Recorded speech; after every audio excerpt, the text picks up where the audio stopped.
This is the 5-minute guide to the Illustrious class aircraft carriers of the Royal Navy.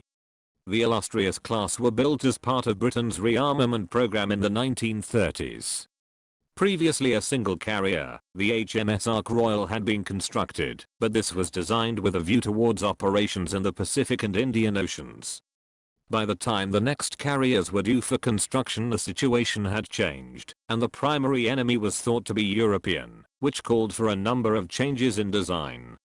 Additionally, the ships were constrained by the limits of the Washington Naval Treaty, which capped out their displacement at 23,000 tons, a similar issue faced by the American Yorktown class carriers.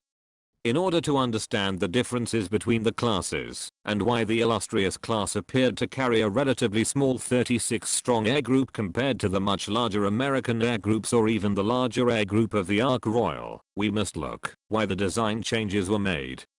The Illustrious class was designed with two major constraints. Firstly, they were designed to operate near European waters, and therefore it was expected that no matter what air group you could fit on board, the enemy air power would largely be composed of their land-based air force, whose numbers no carrier or group of carriers could hope to match. Secondly, aircraft had become much faster, but radar had not yet been invented. Exercises showed that based purely on visual spotting, an attacking force could arrive at the carrier before many additional fighters could be launched beyond the small combat air patrol. Therefore, it was thought that any attempted attack on the carrier was likely to at least partially make it through, and so the ship must be able to withstand hits, and these would be from the larger bombs that land-based bombers would bring. As such, the ship was designed with a heavy anti-aircraft battery and an armored deck designed to protect against bombs before they could deliver their explosive power to the hangars, where aircraft full of fuel, ammunition, and explosives were stored.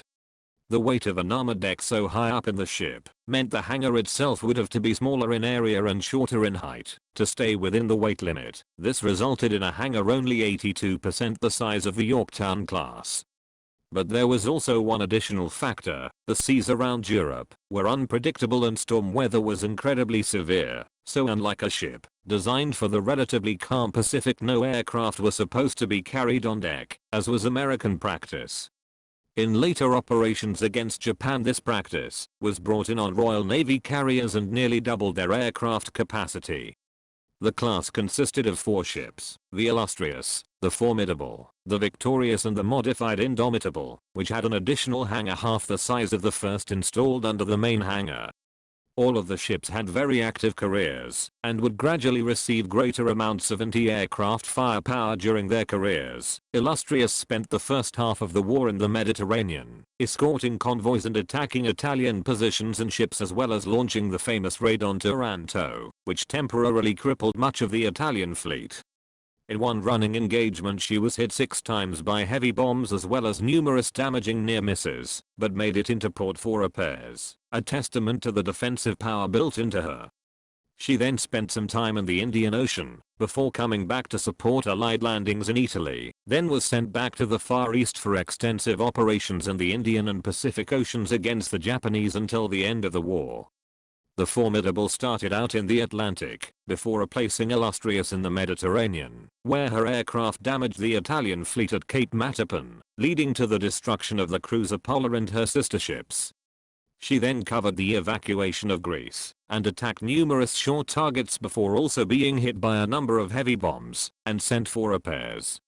She then joined Illustrious in the Indian Ocean, before returning to cover the Allied landings in Africa as part of Operation Torch, and then the assault on Sicily, before being sent to attach the Tirpitz in Norway.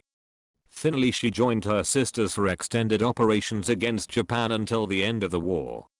The Victorious saw its first action launching the initial airstrike against the Bismarck, then took part in numerous escort and aircraft ferry missions in the Arctic, before returning to the Mediterranean in 1942 to escort a major convoy to Malta, and assist with Allied landings in Africa as part of Operation Torch. At the end of 1942 America was down to 1 operational carrier, so she was loaned to the United States Navy for a time, to work with the Saratoga until the new Essex-class carriers could be brought into service. During this time it was found the British carrier handled fighter operations better, but the American carrier was superior in operating strike aircraft. Once the American carrier fleet was replenished, she was recalled for attacks on the Tirpitz, before being sent back out to the Pacific as part of the British fleet for operations against Japan until the end of the war. The Indomitable started her career in the Indian Ocean. Initially she was supposed to have supported the Prince of Wales and Repulse, but ran aground, so her fighters were not available to fend off the Japanese attack that sank the capital ships. After other operations against Japanese and Vichy French forces, she was sent to the Mediterranean for the same large convoy to Malta as her sister ship Victorious, before heading back to the Pacific for the rest of the war. After the war, a lack of finances saw the Formidable, Illustrious, and Indomitable taken out of service and scrapped after various minor incidents or the wearing out of expensive machinery, as the repairs needed for these items and accumulated battle damage were deemed excessively expensive at a time of very limited budgets. The Victorious was extensively refitted into almost a new ship and saw active service in several operational areas before being scrapped in 1968 after a political decision to phase out large carriers from the Royal Navy. That's it for this video. Thanks for watching. If you have a comment or suggestion for a ship to review, let us know in the comments below.